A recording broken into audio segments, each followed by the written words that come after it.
This isn't good conversation. we can cut this. No, it's not. Okay, folks. If you know what patina is, comment below.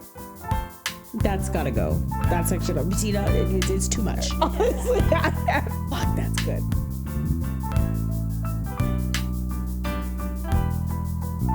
Do we feel good about that closing, or? The closing you just did? Absolutely not. Absolutely not. I completely agree. It was totally weird.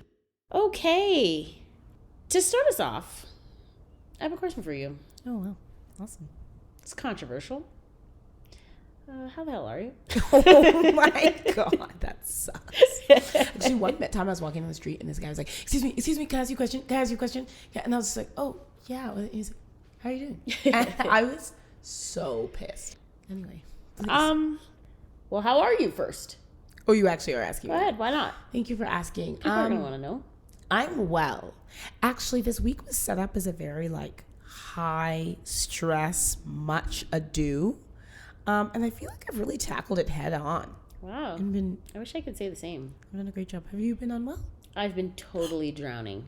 Work has been so absolutely crazy. I'm so sorry to hear it. Quick question that feels unrelated, but it's not. Were you on your period yesterday by chance? No. Too bad. Why? It was a full moon, blood moon. And there's a whole thing where, if you're on your period everyone who's on their period during a blood moon has, special powers and, or witches and, there's all this stuff. So I thought you might be, but anyway. Sorry. Were you? No, certainly not. Okay. Well, maybe next time. Yeah. Can't catch them all. Curious if you have any local gossip. I actually do. Okay, and this piece of local gossip also serves as a cautionary tale for those living in the city of Calgary, because it feels like a medium big city, but it's not. It's so teeny tiny, and you have to be really careful how you treat people because everything comes back. So a little bit ago, recently, I was last week, I think, at a friend's birthday. Okay, I show up at the birthday, we're hanging out, we're doing a thing, everyone's having a good time. I knew she had a sister just because I knew she had a sister, but I never met her sister. And so I see her sister, and I'm like, cool. Her sister comes over to me at one point and is like, hey, do you remember meeting me? And I was like, oh my God, we met. I mean, this happens. So I was like, oh my God, remind me when we met. And she was like, okay, so we actually matched. And I was like, wait, what? And so she was like, we matched on the apps. And then I was like, wait, did we talk? And she was like, yeah. And then she was like, do you remember where else we met? And I was like, wait, there's another one, what? And then she was like, okay, this one, you probably wouldn't remember, but you guest lectured for my class. And I was like, what? That's and I was like, no, I was like, was this before or after we matched? And she was like, this was before. And I was like, that is crazy. So one day you're just walking around and you're guest lecturing for a class, and then some pervert you're matching with them on the apps. Scary. And she is only 2 years older than me. I'm not creepy. It's fine. She's 2 years older than you? No, sorry, younger than me. Oh, okay. Or no, 3. I think she was 28. So it's fine. I'm not creepy. Yeah. But I was just I feel like a criminal. Yeah. It felt really scary and really bad. But then I told my friend, her sister, and it was so funny. She was so uncomfortable, and it was awesome. You really do never know. You never know. And honestly, I think you saying that actually makes me think of the time that we went to this singles event, and I was saw this guy who was just good energy. I was like, I want to know more about this guy. And he was like, first of all, I'm gay. And I was like, makes total sense. And he was like, I'm also 21 years old. Yeah. And I was like, that is that. The gay it's part. Very scary. That's neither here nor there. You being 21, I'm scared of myself. And that's the thing too. And actually, this is a message to anyone in their 30s who's out and about and dating, because you look like everyone else from 21 to 35. Everyone kind of looks the same. Yeah. And so you're out here I once ran into these girls in the bathroom, and they were like, oh my gosh, and they were like, you should date my friend. And I was like, oh, don't worry about me. I'm so much older than you think I am. And they were 22. And I could tell that they were young. So it was just this is not even a thing. But in general, you could be out here in these streets just doing what you think is normal, and then you just look back and you're just talking to a 21 or 19-year-olds. So It's careful. very scary. Yeah, you have to be so careful. I mean, especially when you look so young like we do, right? Oh, and you're so youthful. Yeah, yeah. I was getting really worried about Botox in the sense that I was like, I've always been like, I've never been like, oh, I should get Botox. I was just like, whatever, don't really care. And then lately I've just been like, I'm feeling a lot of pressure. And then I was like, should I be getting Botox? Like, this feels crazy. Or should I make a plan for getting Botox? Interesting. And then I didn't think of it like seriously, but certainly I loved the stress to permeate. And then I heard Paige DeSorbo talking about how she held off on Botox for so long, and then she got Botox and it was like botched and it was like miserable. Now she's like trying to like walk it off and like sauna it off. That sounds terrible. And also, where are you getting this pressure from?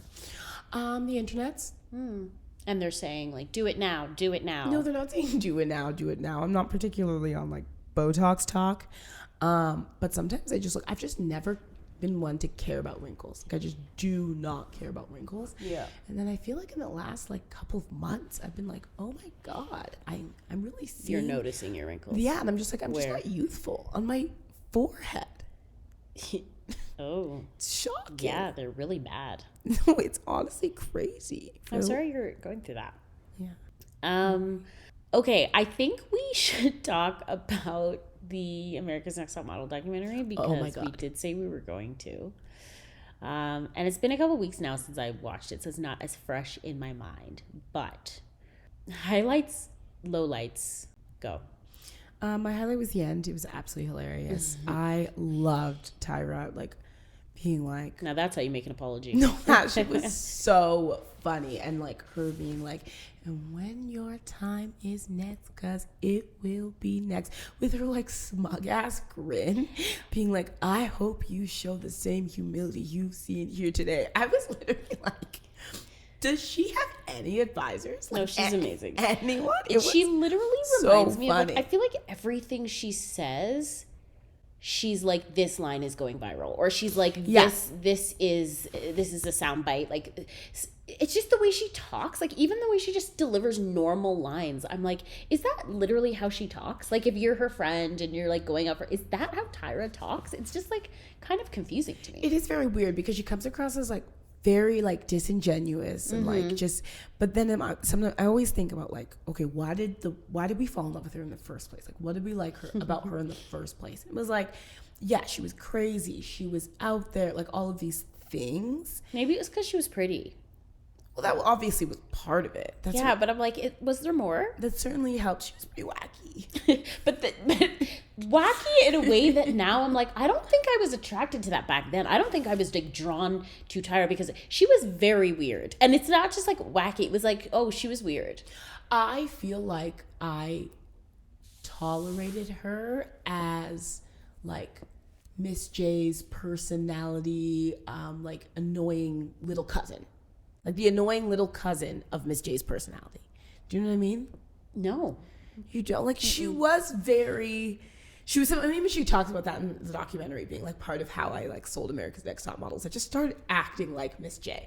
And she was she would kind of mimic Miss J in a lot of ways. That's interesting. I don't think I picked up on that. And like, I remember being like, yeah, I feel like she's trying to pull off what Miss J's pulling off, but he's just like he's just so authentic to his personality, and he's so funny, and she was never particularly funny or like, yeah. I'm just thinking of that episode of her show where she pretended to have rabies. No, that was so weird. What is wrong with her? And do you know that now she's like, because you know how she like has her ice cream shop in Australia or whatever, like as cream. Soon as you see that clip, no. she goes, yeah, as soon like, as something touches my lips, as soon as I can taste it.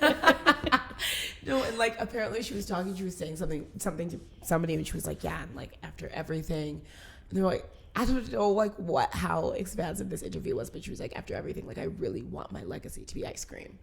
And I was just like, I think I saw that. That is so strange. I'm curious. I had this thought the other day because I was like, we really pitched this podcast as like, a gossip podcast with like a law degree, a PR strategy. And I feel like we haven't delivered like one iota of either of our expertise, which is totally fine on the topic. But if you were Tyra's crisis management team and she came to you and she was like, I care about my image and I am being torn apart. What do I do? well, what would you recommend from today? And she's like, it's like not only like it was America's Next Top Model, people were tearing me apart, but then the documentary came out and people are ripping me apart and people are making fun of some ice cream, and I want credibility again.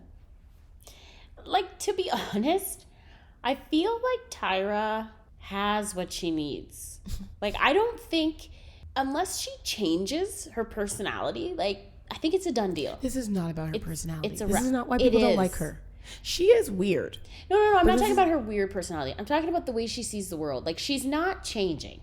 She's always been problematic. She's always been controversial. And she strikes me as that same, she is a version of that all these years later. You know, she's evolved. I think she's evolved. I think she's changed. I think she has reflected on her behavior. But I'm like, she just strikes me as kind of like, I'm just doing the best I can. Always have been, always will be. And I'm like, okay, At you the go, one girl. point in the documentary, she's like, and for that I say, boo boo, I'm sorry. Yeah, I was like, that's not appropriate, Tyra. You don't say. Was it about Shandy? Who was it about? No, it was about that girl who got like touched on set. Yeah. Don't say boo boo about sexual harassment. I was like, this was a crazy approach. Yeah, I would advise her from a comms perspective. Mm-hmm. I'd advise her to go visit Miss J, because I'm like, the world is on Miss J's team, and you haven't visited and go dark. I would say this is a 2 to 5 year rebuild plan, because you have come out so fresh as a like, I'm not taking responsibility for anything. If you come out again now, like, nobody cares what you have to say. Yeah. But if you really want this is going to be a 2 to 5 year plan, and it's going to start with you building some allies in the J's.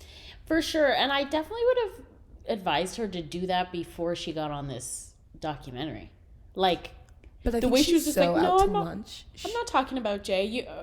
I think I should call him and have a conversation. I'm like, it's been 10 years. I'd be like, it's a really special person. I was like, you're so weird. She's just weird. Like, something about her gives you the creeps, actually. Yeah. Like, it feels like something, like, I feel like she is a villain in one of those, like, futuristic sci-fi, like, they're pumping something into your blood. There's something in the food. There's something in the water. Like, that is her energy that she gives me.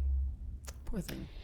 Poor thing. God bless her. And I mean, I feel like we can't talk about this without talking about Shandy. What a horrible thing that happened to that woman. The thing that breaks my heart most about Shandy is like modern day Shandy telling this story. I know. Like, that's so what really, not that I'm like, oh, you should be healed by now by any means, but I'm like, you can just really see how earth-shattering that entire experience was for her. And like, when she talks about like her relationship and the whole thing, it's just really, really heartbreaking. And I'm like, she's heartbroken over it. And it was crazy. And definitely the dirtiest part of the whole thing. I mean, the whole thing was insane. Yeah.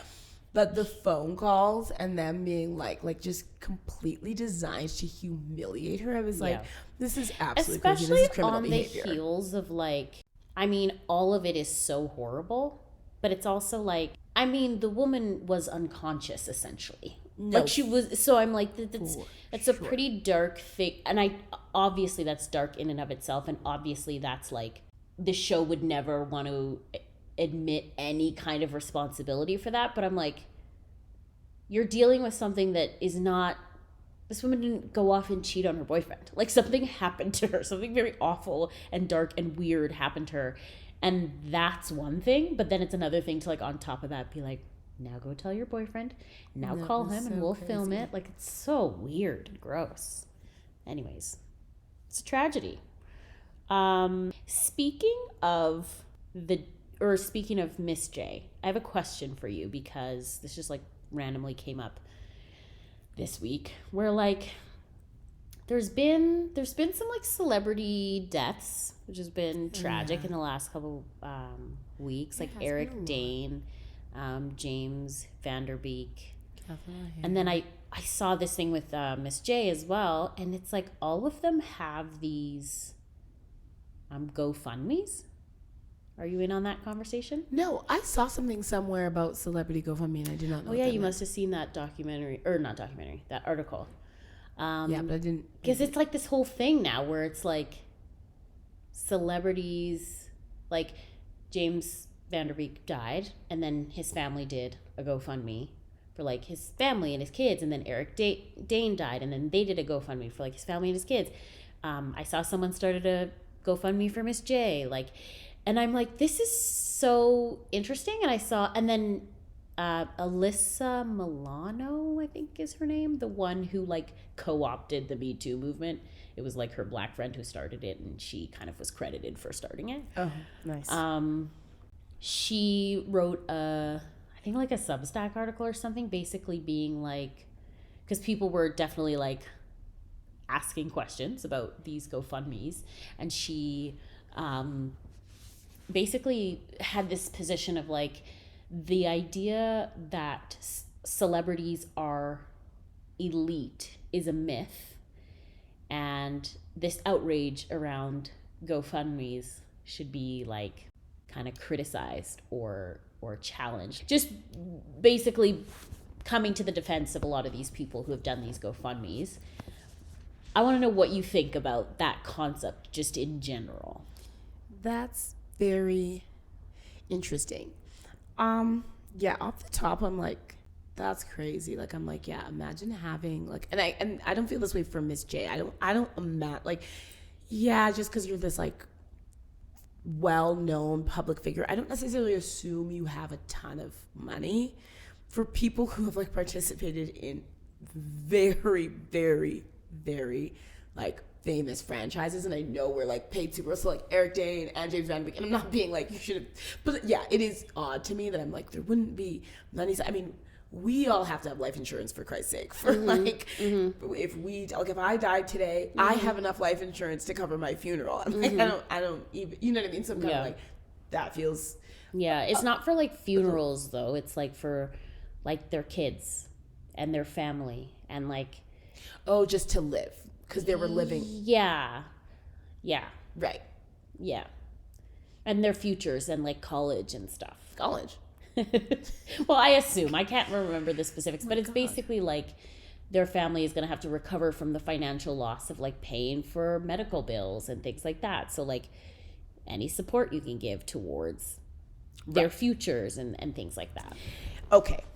Right. And here's the thing. Two things can be true.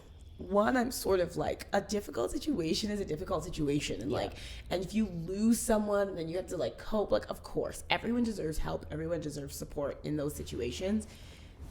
Love it. So that is true, period. What is also true is that I feel like the rise of GoFundMe and crowdsourcing, mutual aid, and all this stuff was like gave way to this idea of just like, if everyone gave just a little bit, you know, and like when you are in a really shitty situation, the fact that you could put it out there and your friends would donate and would share it with your friends and all of that stuff. I do think that every time a GoFundMe is circulated within a circle, it does use up a little bit of capital within that circle. You know, interesting. Whether like attention capital, obviously not like financial capital if you're giving $10 or $50 or whatever, you know, but, and so like if a GoFundMe is circulated in your life 50 times in a year, you are probably just going to tune it out. It's going to start feeling like every other thing. Right. But like when a GoFundMe is circulated in your life right now, I imagine you only see like one a year or one every couple of years, and you probably donate. Like, it's like, oh yeah, this person that I know, we're a friend of a friend of is like in this situation, and they're crowdsourcing and fundraising. Yeah, happy to be a part of it. Yeah. And so the idea of it becoming a more common way to sort of fundraise, it's tricky. It does feel like a bit of a zero-sum game in some ways. Not because I'm like, oh, people only have so much money. Like, I know it doesn't work that way, but because I am like, people only have enough attention and belief in this kind of thing. You know, like belief in like community and mutual aid and all that stuff. And if we're spending it all on James Van Der Beek, then we're not going to have any for like that friend of a friend who, I'm not saying like actually needs it, but like that friend of a friend who like does not have a network and like does not have, you know, and I'm kind of like, you know, you had all of these people's attention and that's what made you money, and that's incredible. Yeah. And the idea of going back to that well to them, I'm kind of like, that's kind of what it feels like to me like you're kind of going back to a well of a group of people who made you wealthy. And I don't know, it's a tricky one, because one of the things that like Alyssa Milano was saying is like, I think she said like compassion should not need I forget what word she used, but like where you have to prove something in order Right. to have access to it. Right. And I saw somebody write something on her article and basically say like, yeah, but in our society that is required all the time for poor folks. Yes. Like you have to prove your income is below a certain amount to get a aid. job. You have to prove you're trying to get a job to get income support. Like all of these things. So she's like, that is kind of how our society works. And I think there was something else she said that I was like, this is, I think really hit for me, is she was like, whether you like it or not, because I think Alyssa Milano said visibility is not the same thing as maybe being elite or something like that, but she talked specifically about visibility, which I thought was like an important piece of it.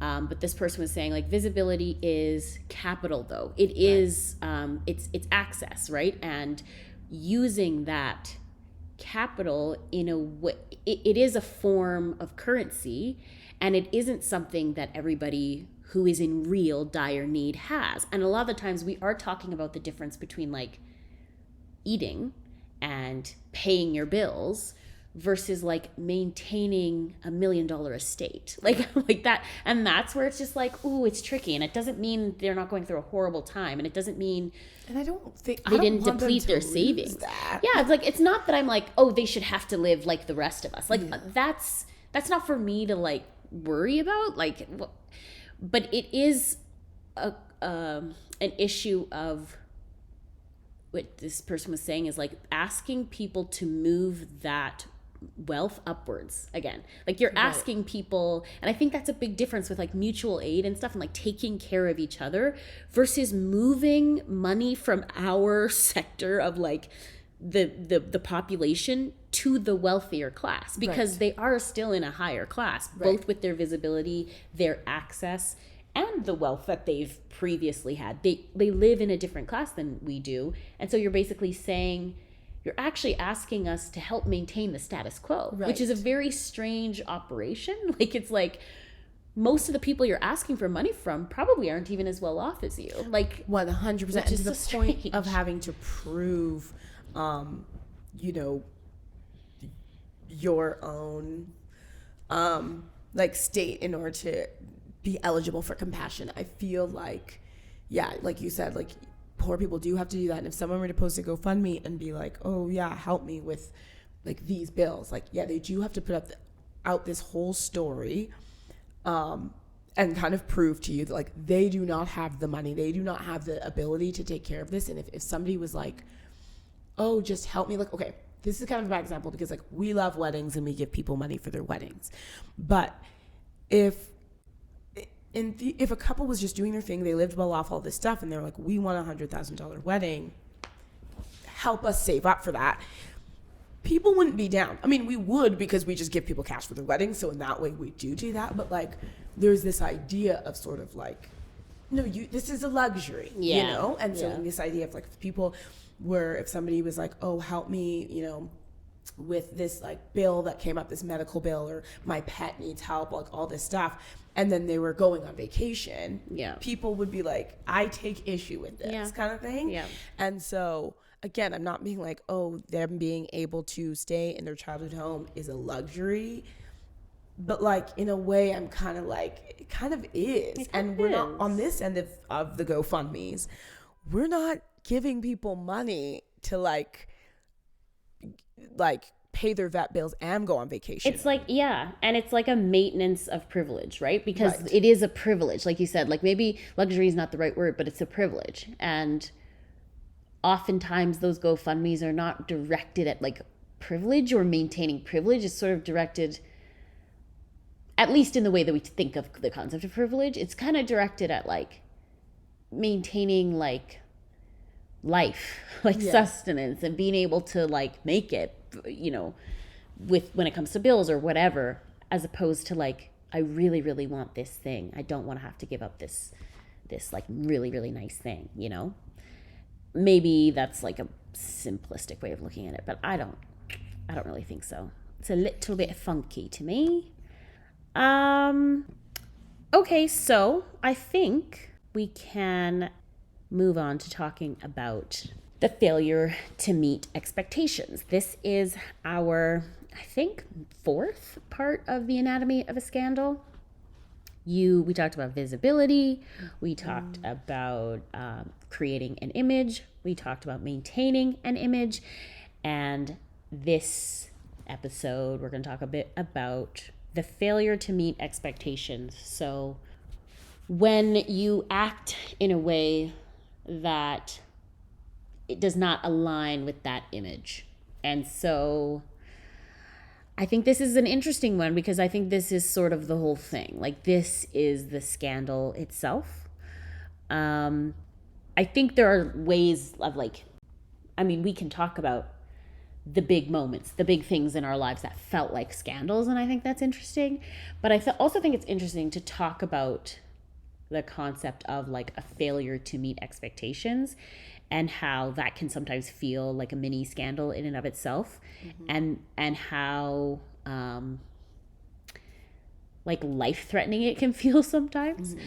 I'm curious if you have an example or a moment of like being in the thick of that moment of being like, I am failing to meet expectations, or I'm going to fail, or I'm about to fail to meet an expectation. Oh, that's interesting. In real time. Yeah. I would say that was happening in real time. That felt like it was happening in real time, like during my breakup. Oh, you did? Yes. Oh, okay. Where I was like, yeah, this is something like I feel like I'm losing control over. Mm-hmm. This is something where there's going to be so much disappointment. And I've said this many times, the thing I was most fearful of was not the relationship ending or being alone or anything like that. It was the disappointing of people and the what my story would be for other people. Mm-hmm. And then how I might be added to a larger story that I didn't want to be a part of. Mm-hmm. For example? What do you mean? Like, I'm just wondering what's that larger story that you don't want to be a part of? What's an example of like a larger story that you wouldn't want to be a part of?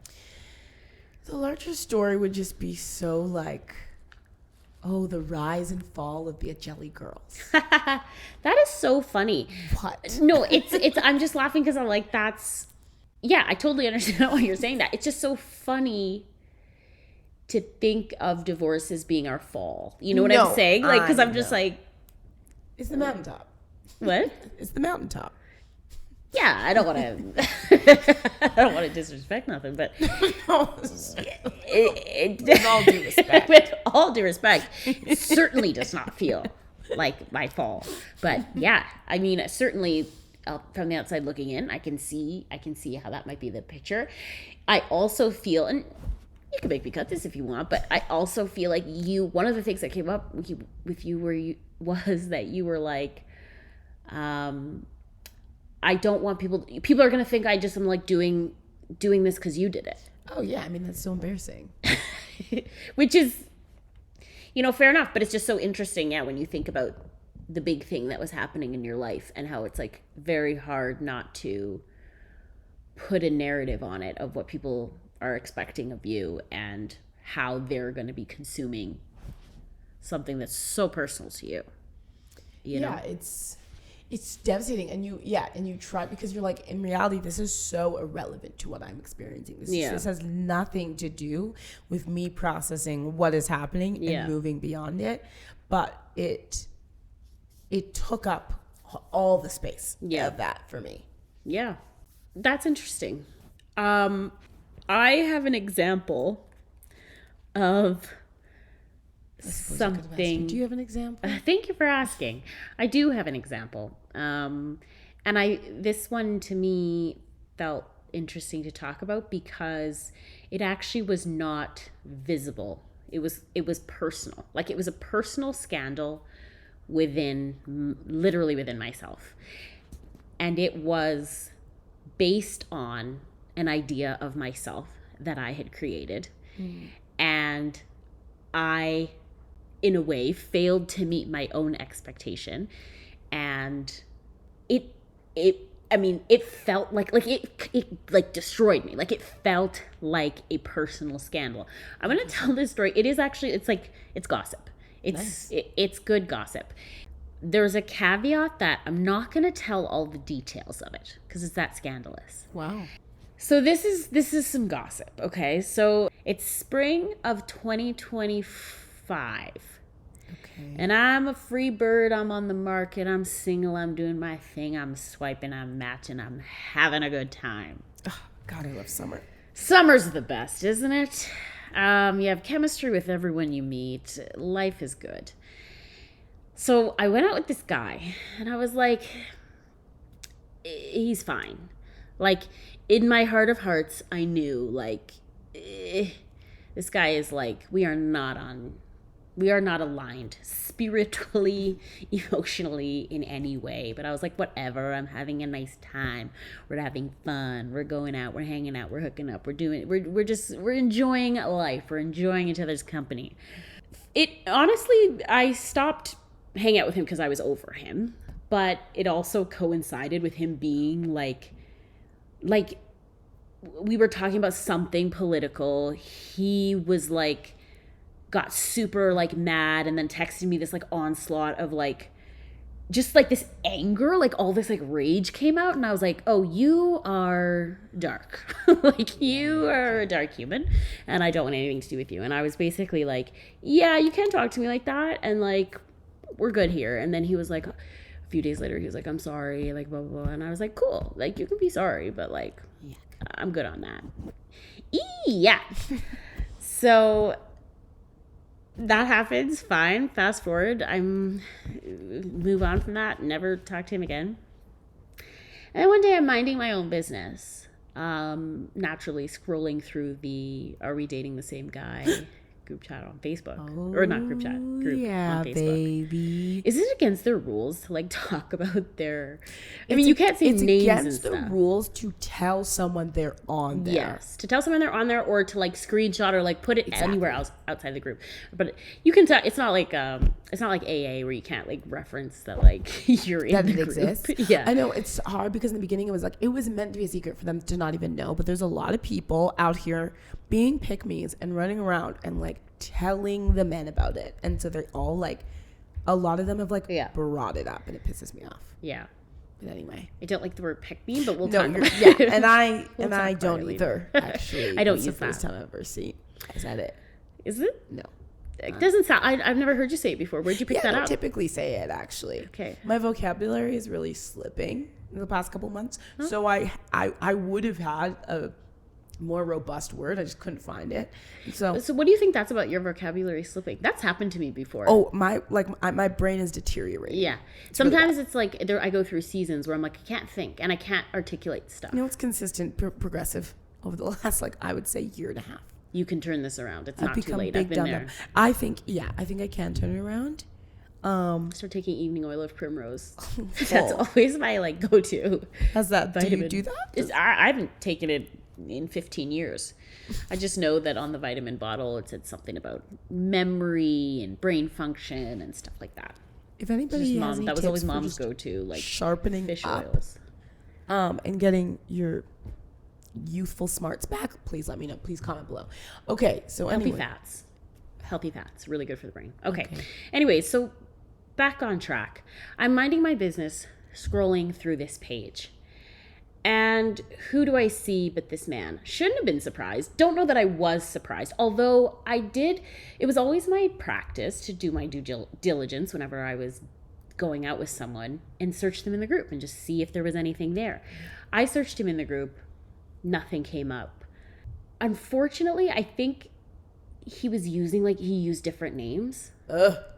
I know. Talk about chilling. Glob. So I look him up in the group. No, I don't look him up. I just saw him. He just popped up. And my heart sunk. And let's just say... This was after you would stop seeing him. Oh, yeah. This was 5 months ago, maybe. Okay. So this was recent. I will just say I was like, I found something out. I'm not going to say the specifics. And maybe one day I will. It's too fresh. Shit. It's too fresh. But I found something out about this person that I was like, this is the most... I was... honestly, it was horrifying. Horrifying. Oh my God. I know. No, this is crazy.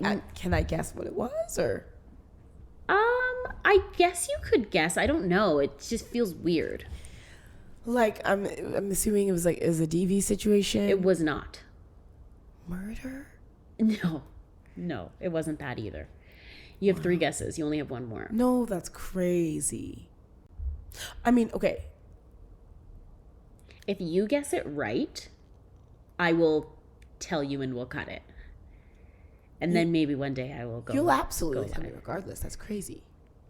No, and this is my second half of the story that I want to tell, which is just funny and it's just like gossip. I mean, did he grape someone on a date? No.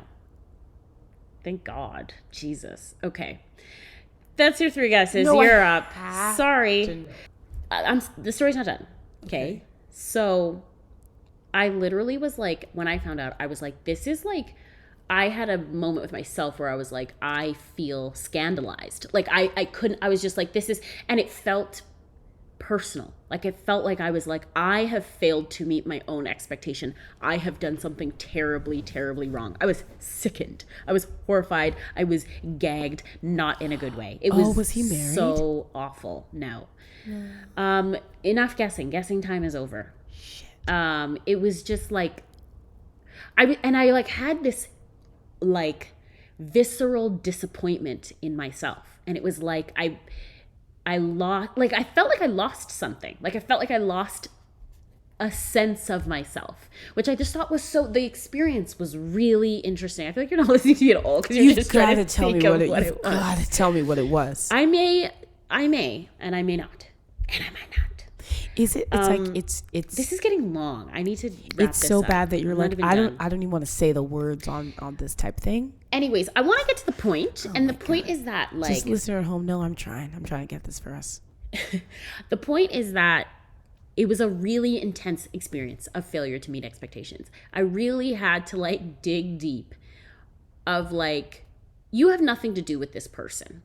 You are not them. You are not anything that they've done. Like you're just, and it kind of made me think of the concept of like, image and how it feels similar to me that when a scandal happens and when you fail to meet people's expectations, the response and the way people feel about it and the way you often feel about it, it feels so connected to your sense of self. It feels so connected to your identity that it's very hard to separate yourself from not only like the thing you might have done, but also the image that is the perception that's starting to come apart a little bit. And it's just a very interesting thing to realize when it actually clicks that perception is not you. Like when you're like, that image is not me, that identity marker, that brand, that whatever I've created and decided that I am, it's not the same thing as me, because that thing can break and I can still be here, you know? And I feel like that making that distinction and like being like, I'm still here after it all is a very like, honestly, very empowering thing. And I think for me personally, the whole scandal was between me and me. But we went on a journey together, and to come out the other side, I have to say it was rewarding. I know you're not over it. I have to get to the last part of the story and this is just fun gossip. I literally like have not been able to utter the words. You know, I found this out months ago and you don't even know the details. I've just been so, and that's part of my identity thing that I'm getting over. I'm just like, I can't, even though it has nothing to do with me, I still am having trouble separating it. And I'm like, I can't say it. I'm so horrified. I'm so mortified to say it. And I was hanging out with a friend and I was like, in my head, I was thinking, I feel like I can tell this friend. Like, I just feel like they'll understand and like whatever. Lucky person. And what? Lucky person. And And I was like telling them, I wasn't telling them the details, but I was like, oh, I don't know if I could tell you. And I was like, I will probably tell you at some point, but you just need to know, like, this was like, oh my God, it was so rough. And they were like, I honestly understand the feeling. You know about this one person that I was seeing that like, and like mentioned some vague details. And I was like, no, I didn't hear about that, but that actually makes me feel a lot better and makes me feel like I can tell you because that's a similar category to what I'm talking about. And they were like, yeah, well, what was yours? And then I started alluding to it and they're like, wait, what? And they started like naming the same details. Same person. Oh. And I was like, oh, the whole thing was so crazy. Okay, folks, we need to end the show right now. I need to get offline. I need to know these details. It was so crazy, but honestly, it made me feel so much better. Like, and I was like, I don't even have enough creativity to come up with something that would be so insane that you're like, I can't even utter the words. And I'm not saying it's the worst thing that's ever happened. It's not. It just really came against my image of myself. It's not, I'm not even saying that I can't utter the words because it's so horrifying that the human mind can't, go there. But just the idea that you would have been connected. Yeah, it just made me feel really, really haunted. And just on a personal level, not, yeah. Whoa. So yeah, you are bugging. Scandalized. No, honestly, I couldn't believe it. I do just actually though have to say, you accidentally said something really interesting and insightful. Just kidding. But the idea of people's perceptions of you, good or bad or whatever, just being like bubbles that are floating like away from you. Yeah. Like sure in your direction, but they're like I'm thinking for some reason I'm having this image of like soap bubbles kind of thing, like floating in front of someone and just being aware. And we always know like, okay, whatever people think about you says more about them than it does about you. Like, yes. But this idea of like good or bad, like your perceptions like could just pop, the perception could just pop in an absolute instant. You have so little control over it. It could pop by them experiencing someone else. Yeah. It could pop by them watching a movie. Like it literally could just pop. And it's so separate from you. Yeah. Like that is actually a really refreshing way to think about. Why did you think that was accidental? No, I didn't mean it's accidental. I just felt like I wanted to insult you because I feel upset that I'm not getting what I want about this information. So I was like, oh, you were accidentally interesting. Wow, you really went for the jugular there. Zinger. Okay, this has been a long one, folks, and I think Tommy's gobsmacked. Honestly. Yeah, I've got to go get some information. And wanting more information. But I do want to end us off with a quick do you care? Nice. We're going to go through some... we're going to go back a little bit, I think, for some historical scandals. Getting to the bottom of this story? Yes. Yeah, do you care about this scandal that I just announced? That just went live. Yeah. Okay, noted. The Ashley Tisdale mom group drama. I don't think so, unfortunately. I'm sure if I read about it, I would. Right now, I'm just kind of like, eh. Fair enough. It's going to be a do you care / did you care. The Justin Baldoni and Blake Lively scandal. Oh, yeah, that was a tricky one because I felt similarly about it the way I felt about the Johnny Depp Heard situation, where I was like, who do I believe? right. And that's how you know it's a good scandal. Very true. That's a well-written scandal. I can just pick a side and call it a day. Yeah. I did not feel that one got me. Yeah. Okay. Nicki Minaj being MAGA. Do you know about this? I did not know about this. She's very MAGA. Since when? I mean, I guess I would assume always on some level. Oh my God. But she's a very proud Donald Trump supporter, and she's going around to his campaigns and stuff. I'm surprised, but why does that feel weirdly it makes sense for her? It does to me for some reason. I'm I wouldn't have gone out of my way to guess that proactively, but I'm wow, that's crazy. Do you care? Do I care? That's actually a great question. When I find the strength, absolutely. Okay. I think that makes sense. I think that makes a lot of sense. For some reason, I totally identify with that. Okay. Well, that's all for me. awesome. Thanks Wow. for listening, Thanks folks. for listening. I have so much work to do. We've been on a wild ride, and I just want to acknowledge, Tommy, that you're in a place of deep confusion and I'm about to get to the bottom of this curiosity immediately. and maybe even fear. Absolutely. So I want to hold space for that.